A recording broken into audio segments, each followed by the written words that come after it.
Hello friends, তোমাদের আবার একটি নতুন ভিডিওতে স্বাগত জানাই। 5 বছর পর পুনরায় কিন্তু ওয়েস্ট বেঙ্গলে প্রাইমারি এডুকেশন বা প্রাইমারি টেটের ফর্ম ফিলআপের নোটিফিকেশান চলে এলো।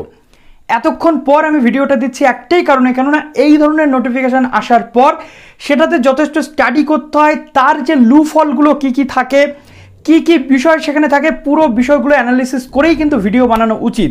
সেই কারণেই সবার লাস্ট বলতে গেলে গোটা ইউটিউবে সবার লাস্টেই তোমাদের দাদা আজকের এই ভিডিওটা বানাচ্ছে, যাতে ঠান্ডা মাথাতে প্রত্যেকটা জিনিস পুঙ্খানুপুঙ্খভাবে তোমাদেরকে বুঝিয়ে দিতে পারে। তো যারা নতুন আছো এই চ্যানেলে, অবশ্যই চ্যানেলটিকে সাবস্ক্রাইব করে পাশে থাকা বেল আইকনটি ক্লিক করে দাও, যাতে সমস্ত তথ্যগুলো তোমরা টাইম টু টাইম পেয়ে যাও। যারা এসজি টিউটোরিয়াল গাইড আমাদের যে টেলিগ্রাম গ্রুপ রয়েছে সেখানে যারা অলরেডি জয়েন, তারা জানবে যে গত কিছুদিন আগে যখন এই প্রাইমারি টেট নিয়ে ডিসকাশন শুরু হয়েছিল, বিএডরা প্রাইমারি টেট দিতে পারবে নাকি পারবে না, আমাকে অনেকে প্রশ্ন করেছিল। আমি বলেছিলাম 99% অ্যাসিওর করছি বিএড ক্যান্ডিডেটরা কিন্তু প্রাইমারি টেট দিতে পারবে। আজকে ফুলে গেল সেটা, বিএডরা প্রাইমারি টেট দিতে পারবে। স্পেশাল যারা রয়েছে, স্পেশাল ডিএলএড বা স্পেশাল ডিএড বা বিএলএড ক্যান্ডিডেট, তারাও প্রাইমারি টেট দিতে পারবে, ঠিক আছে। কিন্তু প্রবলেমটা তৈরি হয়েছে অন্য জায়গাতে। তোমাদের পুরো নোটিফিকেশনটা যদি আমি অ্যানালিসিস করি, তোমরা বুঝে যাবে প্রত্যেকটা ক্যান্ডিডেট কিন্তু পরীক্ষা দিতে পারবে না। কারা কারা পরীক্ষা দিতে পারবে সেই বিষয়গুলো এই ভিডিওতে আমি ডিসকাস করব। প্রত্যেকে পরীক্ষা দিতে পারবে না।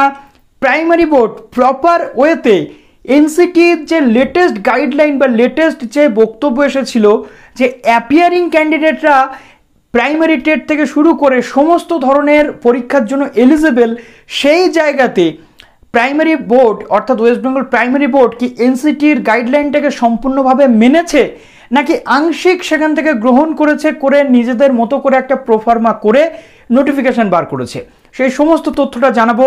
এবং 20-22-এর ক্যান্ডিডেট বিএডের, 21-22 বা 21-23-এর ক্যান্ডিডেটরা এবং 22-24-এর ক্যান্ডিডেটরা এখানে আবেদন করতে পারবে কি পারবে না। অলরেডি তোমরা অনেক ভিডিও দেখেছো, এই ভিডিওতে একটা স্বচ্ছ ধারণা পেতে চলেছো। কাজেই ভিডিওটা প্রচুর লাইক করতে হবে, যেন প্রচুর মানুষের কাছে পৌঁছে যায়, এবং ভিডিওটা শেয়ার করে দিতে হবে যাতে প্রপার ইনফরমেশনটা প্রত্যেকে পেতে পারে। এবং আজকে এই নোটিফিকেশান পাবলিকেশনের পরে যদি কোনো ক্যান্ডিডেট যোগ্য বলে বিবেচিত হয়, সে কি আবেদন করতে পারবে, এই প্রত্যেকটা পয়েন্ট আজকে এই ভিডিওতে তোমাদের বলতে চলেছি। তো চলো আর কথা না বাড়িয়ে অন স্ক্রিন তোমাদেরকে দেখিয়ে দিই। তবে যেমন এটা সুখবর, 5 বছর পর টেটের নোটিফিকেশান এসছে, তেমনি কিন্তু এর সাথে সাথে একটা দুঃখের খবরও রয়েছে। সেই দুঃখের খবরটা কি, এবং তার সাথে সাথে যারা পুরনো ক্যান্ডিডেট ছিল, টেট পাশ করা ক্যান্ডিডেট, তাদের কিন্তু পুনরায় ইন্টারভিউয়ের ব্যবস্থা হচ্ছে। তো টোটাল 11,000 সামথিং সিট বলা হচ্ছে, যেটা কনফিউশন ছিল যে পুরো 11,000 সামথিং সিটটা নতুনটা পাবে, আলটিমেটলি সেটা নয়। পুরনো ক্যান্ডিডেটরা 3,000 সামথিং যেটা ছিল, এই 11,000 থেকেই সেটা কাট হবে, এবং বাদবাকি রেস্ট অফ সিটে কিন্তু নতুন ক্যান্ডিডেটরা প্রতিযোগিতা করবে। তো চলো এবার অন স্ক্রিন তোমাদেরকে দেখিয়ে দিই, পুরো স্বচ্ছ ধারণা দিয়ে দেওয়ার চেষ্টা করি। দেখো, এই যে নোটিফিকেশানটা তোমরা দেখে নিয়েছো অলরেডি, এখানে প্রথমত দেখো কি বলা হচ্ছে, 11/12/2022 অর্থাৎ ডিসেম্বরের 11 তারিখে তোমাদের এই পরীক্ষাটা অনুষ্ঠিত হতে চলেছে। 1 থেকে 5 পর্যন্ত সমস্ত যে ক্লাস রয়েছে অর্থাৎ প্রাইমারি লেভেলের, ঠিক আছে, এটা কিন্তু আপার প্রাইমারি নয়, প্রত্যেকটা গভর্নমেন্ট অ্যাডেড এবং গভর্নমেন্ট স্পন্সর যে স্কুলগুলো রয়েছে প্রত্যেকটা জায়গায়। আসি তোমাদের যে বক্তব্য ছিল যে কি কি যোগ্যতা লাগবে, only those persons who have acquired the academic professional qualification, ঠিক আছে। সুতরাং কাদের কাদের হচ্ছে 8/2010 সালের গাইডলাইন, 28/6/2018 সালের গাইডলাইন, 13/10/2021 সালের যে গাইডলাইন ছিল এনসিটির, সেই গাইডলাইন অনুযায়ী, সেই যোগ্যতা অনুযায়ী এখানে কিন্তু আবেদন করা যাচ্ছে। প্রথমত কি, উচ্চ মাধ্যমিক পাস 50% উচ্চ মাধ্যমিকে থাকলে, 2 বছরের ডিপ্লোমা এলিমেন্টারি এডুকেশন অর্থাৎ ডিএলএড থাকলে আপনারা কিন্তু আবেদন করতে পারছেন। তারপর আসে বিএলএড, 4 বছরের বিএলএড এবং সেকেন্ডারি লেভেল বা উচ্চ মাধ্যমিকে 50% থাকলে আবেদন করা যাচ্ছে। তারপর আসছে কি, যারা আরসিআই আছে স্পেশাল এডুকেশনে যাদের ডিএলএড করা রয়েছে, তারা এখানে আবেদন করতে পারছে, 50% উচ্চ মাধ্যমিকে থাকতে হবে।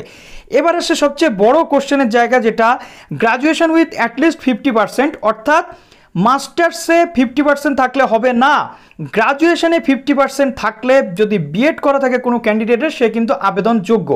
অনেকে প্রশ্ন করতে পারে, দাদা আমার মাস্টার্সে 50 রয়েছে, তুমি কিন্তু আবেদন করতে পারবে না।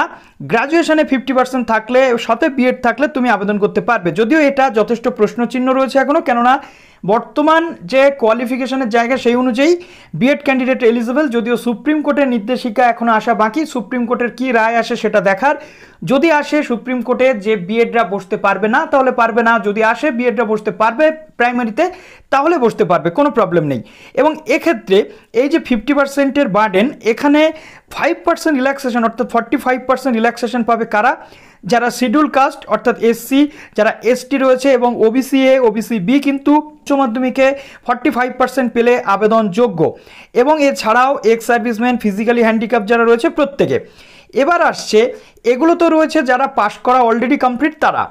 সুতরাং নেক্সট আসছে person who have appeared for final examination, অর্থাৎ 2 বছরের যে ডিএলএড কোর্স হয় তার ফাইনাল এক্সামিনেশনে যদি কেউ অ্যাপিয়ার থাকে, অর্থাৎ যদি কেউ ফাইনাল এক্সামিনেশন দিয়ে থাকে বা অলরেডি অ্যাপিয়ার্ড কিন্তু রেজাল্ট এখনও পাবলিশ হয়নি, তারা কিন্তু আবেদনযোগ্য। দ্যাট মিনস 2020-22-এর যে ক্যান্ডিডেটরা রয়েছে তাদের একটা ইয়ারের পরীক্ষা হয়ে গেছে, তারা এখন ফাইনাল পরীক্ষা দেবে, তারা কিন্তু এলিজিবল, রেজাল্ট না বেরোলেও তারা আবেদনযোগ্য। নেক্সট আসছে persons who have appeared final examination, অর্থাৎ স্পেশাল ডিএলএড যারা করছে বা ডিএড তারাও কিন্তু অ্যাপিয়ার্ড থাকা অবস্থাতে আবেদন করতে পারবে। নেক্সট আসছে persons who have appeared for final examination of bachelor of education, অর্থাৎ বিএড কোর্সে যারা অ্যাপিয়ার রয়েছে, ঠিক আছে, persons who have appeared for final examination of bachelor of education BEd course from NCT recognised institution on the date of this notification as the result is not yet published shall also be eligible to sit 2020 TET. অর্থাৎ এবার প্রশ্ন আসছে এই জায়গাতে, যারা বিএডে final ইয়ারে রয়েছে, second year অর্থাৎ 4th সেমিস্টার বা 3rd সেমিস্টারে রয়েছে, সেই সমস্ত স্টুডেন্টসরা কিন্তু টেটের জন্য এলিজিবল অর্থাৎ পরীক্ষা দিতে পারবে। তাহলে প্রশ্ন হচ্ছে 2021 সালের ক্যান্ডিডেটরা তাহলে কি হবে?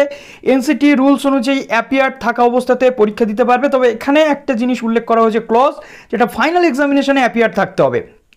এখন 2021-22-এর বিএড ক্যান্ডিডেটরা অলমোস্ট সেকেন্ড সেমিস্টার দেওয়া হয়নি, সুতরাং সেকেন্ড সেমিস্টার মানে ফার্স্ট ইয়ার এখনও ক্রস করেনি, দ্যাট মিনস ফাইনাল সেমিস্টার বা ফাইনাল ইয়ারে তারা নেই। সুতরাং 2021-এর ক্যান্ডিডেটরা কিন্তু টেটের জন্য এলিজিবল নয়, যেটা সরি টু সে বলতে বাধ্য হচ্ছি, যেটা কিন্তু এনসিটির যে গাইডলাইন রয়েছে, লাস্ট যে এনসিটির বক্তব্য এসেছিল যে কোনো ক্যান্ডিডেট রেজিস্ট্রেশন কমপ্লিট করার সাথে সাথে কোনো ফাইনাল পরীক্ষা নয়, রেজিস্ট্রেশন কমপ্লিট করার সাথে সাথে অ্যাপিয়ার্ড থাকলে সে কিন্তু এলিজিবল হবে এই ধরনের সমস্ত টিচার এডুকেশনের পরীক্ষার জন্য বা টেটের জন্য। বাট এখানে কিন্তু ওয়েস্ট বেঙ্গলের যে প্রাইমারি বোর্ড তারা কিন্তু এনসিটির যে গাইডলাইনটাকে প্রপারলি মানলো না, লেটেস্ট যে হিন্ট ছিল, যে ক্লজটা এসেছে অ্যামেন্ডমেন্ট, সেটা মানলো না। তারা আগের যে অ্যামেন্ডমেন্ট ছিল সেই অনুযায়ী ফাইনাল এক্সামিনেশনে অ্যাপিয়ার থাকলে তারা সুযোগ দিচ্ছে। বাট সরি টু সে দুঃখজনক এটা 2021 সালের ক্যান্ডিডেটদের জন্য যে এত বড় সুযোগ তাদের থেকে হাতছাড়া কিন্তু হয়ে যাবে। যদি এনসিটি রুলস রয়েছে তারা চাইলে আবেদন কিন্তু করতে পারে যে তাদেরও পরীক্ষাতে বসতে দেওয়া হোক।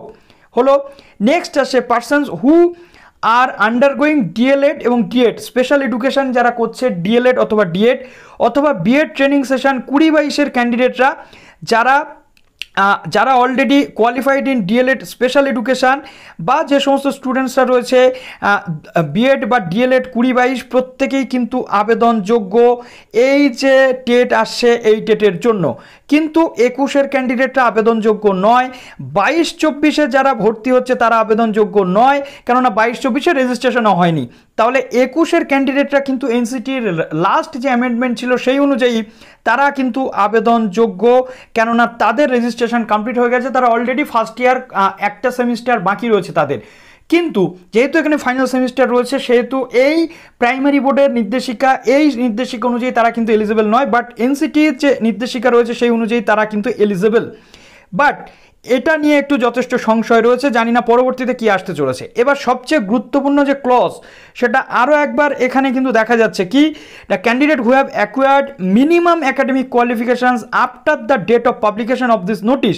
অর্থাৎ ধরে নিন আপনি বিএড 2021 বা ডিএলএড 2021-22-এ আপনি পড়ছেন, ঠিক আছে, আপনি তো এলিজিবল নন এই নোটিশ অনুযায়ী, কিন্তু আপনি যদি আর 1 থেকে 1.5 মাসের মধ্যে আপনার ফাইনাল পরীক্ষা বা আপনার যদি 1 থেকে 1.5 মাসের মধ্যে ফাইনাল পরীক্ষার যে সিচুয়েশান তৈরি হয় বা আপনি ফার্স্ট ইয়ার থেকে সেকেন্ড ইয়ারে উঠে যান, তথাপি আপনি কিন্তু এখানে আবেদন করতে পারবেন না। কেন পারবেন না? আজকের যে ডেট ছিল, আজকে 29/9/2022, এই ডেটের মধ্যে হয় আপনি ফাইনাল সেমিস্টার পরীক্ষা দিয়েছেন অথবা ফাইনাল সেমিস্টার পরীক্ষা দিতে চলেছেন, তবেই কিন্তু আপনি এলিজিবল। আপনি যদি এর একদিন পরেও সেকেন্ড সেমিস্টার ক্রস করে বা ফার্স্ট ইয়ার ক্রস করে সেকেন্ড ইয়ারে ভর্তি হন, তাহলেও কিন্তু আপনি পারবেন না। তার কারণ আপনার সেশন আপনাকে সেই পারমিশন দেয় না, এখানে পরিষ্কারভাবে উল্লেখ কিন্তু করা হয়েছে। সুতরাং 20 এবং 22 লাস্ট পর্যন্ত নেওয়া হচ্ছে। এরপর দেখুন এখানে ফার্স্ট ল্যাঙ্গুয়েজের যে বিষয়গুলো রয়েছে, সাঁওতালি, ওড়িয়া, বাংলা, এইগুলো রয়েছে। তারপর দেখুন সেকেন্ড ল্যাঙ্গুয়েজ ইংলিশ সবার ক্ষেত্রেই একই থাকবে। কোয়ালিফাইং মার্কস যেটা 60% থাকে, অর্থাৎ 150-এর মধ্যে 60% করলে হয় 90%, এবং বাদবাকি 83% যেমন যা পাস কিন্তু মার্কস এখানে থাকে, কাট অফ এখানে থাকে না। এবার বলা হচ্ছে একটা খুব গুরুত্বপূর্ণ জিনিস, কি বলা হচ্ছে, টেট পাস আপনি করছেন মানে আপনি যে চাকরি পাবেন তার 100% নিশ্চয়তা কিন্তু নেই। টেট পাস করার পর আপনি একটা সার্টিফিকেট পাচ্ছেন এবং আপনাকে পরবর্তী ক্ষেত্রে টাইম টু টাইম যেমন যা আসছে সেই অনুযায়ী আপনাকে ইন্টারভিউতে কিন্তু ডাকা হবে। যেমন এর আগের যারা 2014 টেট পাস করে রয়েছেন তারা কিন্তু এখন ইন্টারভিউয়ের সুযোগ পাচ্ছেন। তো এই হলো পুরো বিষয়টা, এবং এইভাবেই প্যারালালি চলতে থাকবে। নতুন ভ্যাকান্ট বেরোবে, পুরনোদের থেকে আবার সেখানে কিছু ইনক্লুড হবে, এইভাবে চলতে থাকবে। নেক্সট আসছে the detail guideline, the details regarding submission of online form, অর্থাৎ 14/10-এর পরবর্তীতে ফর্ম ফিল আপ স্টার্ট হবে, মেবি 14/10 থেকে শুরু হতে চলেছে। পেমেন্ট যেটা লাগবে অনলাইনে সেটা আপনাদের 150 টাকা লাগবে জেনারেলদের জন্য, 100 টাকা লাগবে ওবিসি এ, ওবিসি বিদের জন্য, এবং 50 টাকা লাগবে এসসি এসটি পিডব্লিউডি ক্যান্ডিডেটদের জন্য, যেটা আপনাকে ব্যাংকিংয়ের মাধ্যমে কাটতে হবে। তো আপনারা যারা টেটের জন্য অ্যাসপিরিয়েন্ট রয়েছেন, টেট অ্যাসপিরিয়েন্ট, বা আপনি যদি টেট পরীক্ষা দিতে চাইছেন, আপনি প্রস্তুতি শুরু করে নেবেন। আপনি বিভিন্ন সোর্স থেকে আপনি কালেক্ট করবেন আপনার স্টাডি মেটেরিয়াল, বা আপনি চাইলে কোচিংও নিতে পারেন, সেটা আপনার সম্পূর্ণ আপনার চয়েস, এবং প্রচুরভাবে আপনি পড়াশোনা করতে থাকুন, কেননা আর খুব বেশি সময় কিন্তু নেই। তো আশা করছি এখান থেকে পুরো ক্লিয়ার হয়ে গেল। পিজি 50% থাকলেও কিন্তু আবেদন করা যাবে না, এবং সেই সাথে সাথে এনসিটির প্রপার রুলস এখানে যে মেনটেন হচ্ছে সেটাও না। তো চলুন ভিডিওটা এখানে শেষ করলাম, এবং আপনাদের যদি কোনো মন্তব্য থাকে কমেন্ট সেকশনে জানাবেন। ভালো থাকবেন সবাই, অল দ্য বেস্ট।